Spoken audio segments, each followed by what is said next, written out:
Yes, guys, what's good? Ben's here. Welcome back to the studio. And today, boy, have I got a good video for you. If you're struggling to get your kicks to slap, that sound punchy in the mix, fat and weighty, then this is a video for you. Today, we're going to be exploring kick free. First off, we're going to jump to the whiteboard.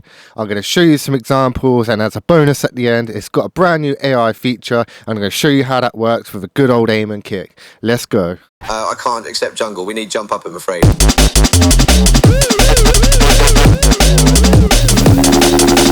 So here it is, kick free. This plugin was an absolute game changer for me. I had it since version 2, recently upgraded it to version 3. They've added some really nice features and a good overhaul of the plugin. It looks really nice and fancy, modern. So let's do a quick overview of what's happening here. So in the middle, this box here is the kick waveform. You have options to edit the pitch, edit the amps, presets displayed here, and then down here you have controls over the entire kick itself, so you can adjust the pitch, envelope, pan and length. This section down here you can see allows you to layer up to 5 elements to your kick. So the first one is a sub. So this is a sine wave that's being generated by kick, and then you're able to layer in other elements such as clicks or breaks or whatever you may want to layer into a kick, and then process it independently of the sub. And then to the right of the plugin, we've got some processing we're able to do. So again, the main window which we're on now, we're able to add effects, EQ it, and then here's the AI tool, which we'll come back to that later because it is really cool, and it's the first plugin I've seen to do it as well as it does on this plugin. And then finally we have a limiter here, so when you're cranking a kick into it, it gets loud, it just gets a bit compressed. Now, one of the best elements about this plugin is you're able to tune your kick to your track. So I didn't know whether you noticed before, on here we've got nodes which all have a frequency assigned to it. Okay, so we can see this one here sitting at G sharp 1 at 53 Hertz. Now we can move that and adjust it.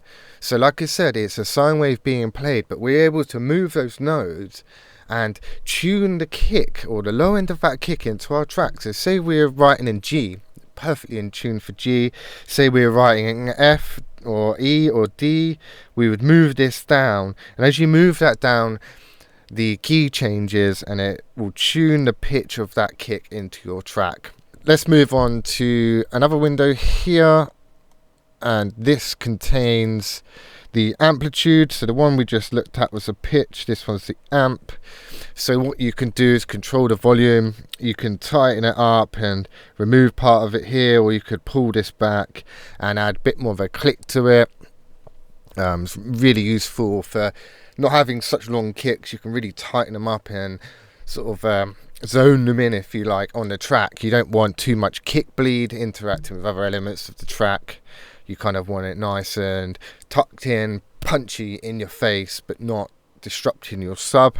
And then over here we've just got a quick overview of the click window. It doesn't look like much, but essentially here what you can do is add a little snap or some type of sample at the beginning of your kick, and it allows, by layering another element onto the sub, you allow it to punch through the mix by adding a crisp top end to it. So we've got a few more controls here. We're able to control the pitch of that, how tight it is, the pan, and also low pass and high pass filter. So we can either low cut it or high cut it. Typically with a click, you want to get rid of the rumble, get rid of the low end, and just keep it up in that high frequency. And we can also adjust the length of it. This white line here again is the amplitude, so we could tighten this right in if we wanted to, and only allow a small element of that click to kick through, so you don't get any bleed or unwanted audio over your kick. So again, that's another really useful feature to have. And then we've got our first window. This is the effects window. Now there is a ton of effects in here. I'm not going to go through every effect in this video, but you've got clippers, distortion, compressions, EQ, you name it. And you can add them as inserts, so as you move down each one, the highlighted element is what's being processed by that processing. So you can add a wave. So here in this example, we've got a wave shaper on the sub and then a wave shaper on the click. So that's a quick overview.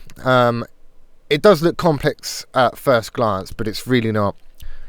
So there are two main kicks I think are fundamental when you're using kick. You've got a low end kick, which really hits in the sub frequency range, kind of shown in this image here.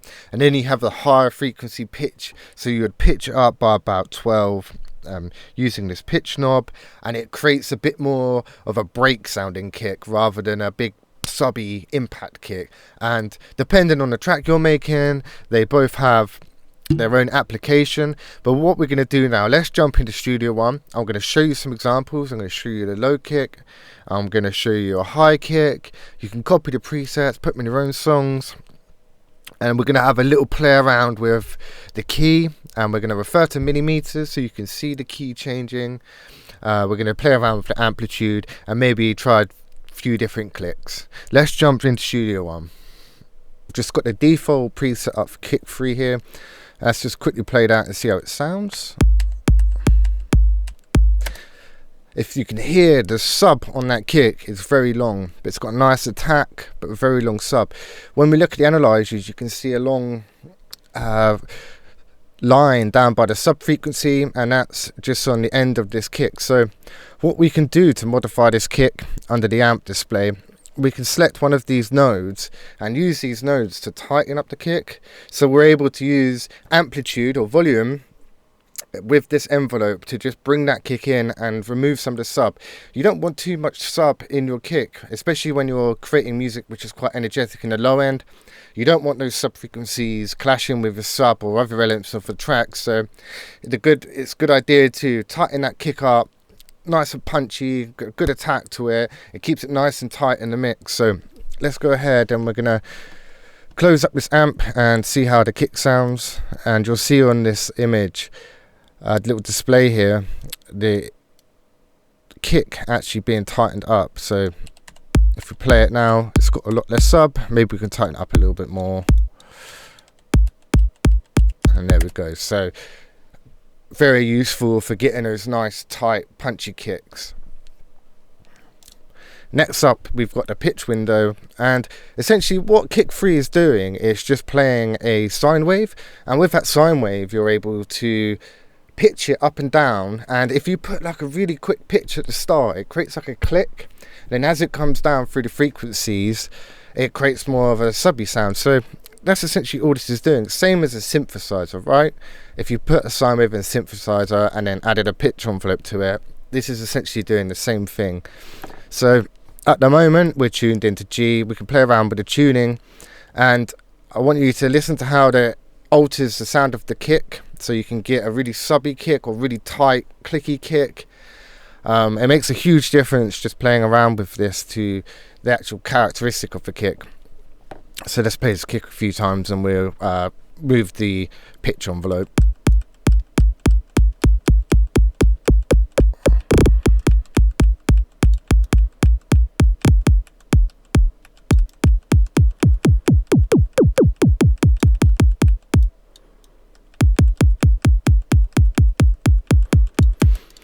So that pitch envelope is quite fundamental to the sound. As you could hear in that example, the low end of the kick is kind of going up in pitch and down in pitch.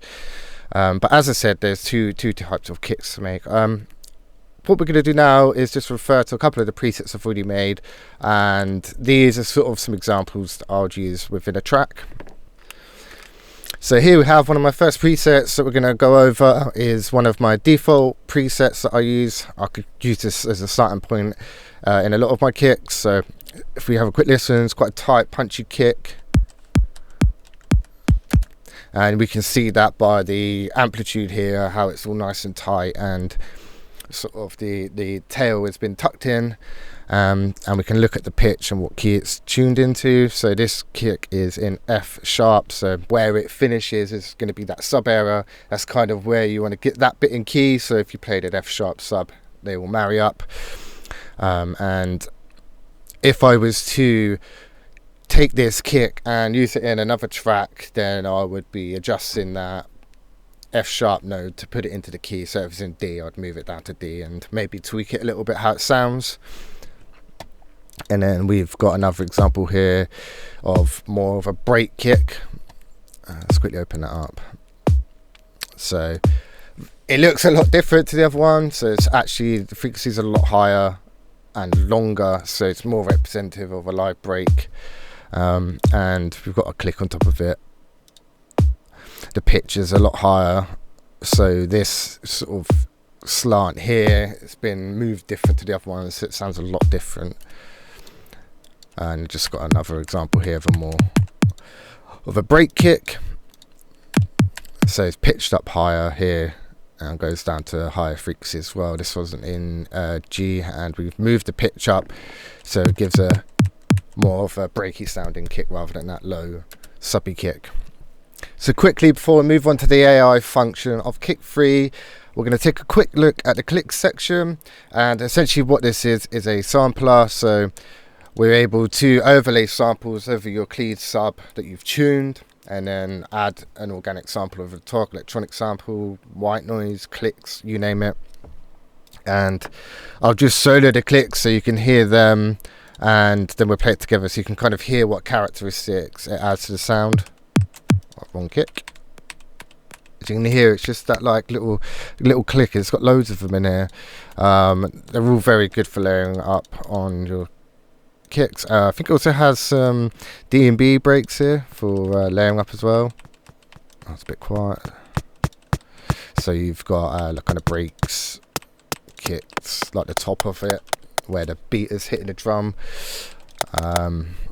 All sorts of stuff in here, some dubstep ones.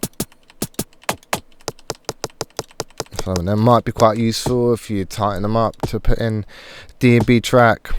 And we've also got some noise, 808. There's lots. I highly suggest you go and have a look for it for yourself. But if we don't add the sub back in, you can hear it makes a massive difference to how each kick sounds. That sample is actually giving the sound its characteristics. So it's a combination of getting a nice punchy sub, get that tuned in where you want, and then we're layering over another sample over the top of it to give it that characteristic. So there are some examples of the kicks. You can have a look at the presets. Again, it's kind of about moving that pitch envelope and the amplitude, getting it sort of tied into the tune of your track. So really it gives you the ability to sculpt any kick, and you know, just keep fiddling around with it till you've got it in key. It sounds nice and tight and punchy, and then yeah, you basically created a kick that will sound perfect in your mix. So here is the best bit about this plugin. This is a brand new feature, and I know everyone's sick of hearing AI, but we're going to import a sample from an Amon, break the kick. We're going to put it through Kick Free using its AI generator, and it's going to recreate that sound for us.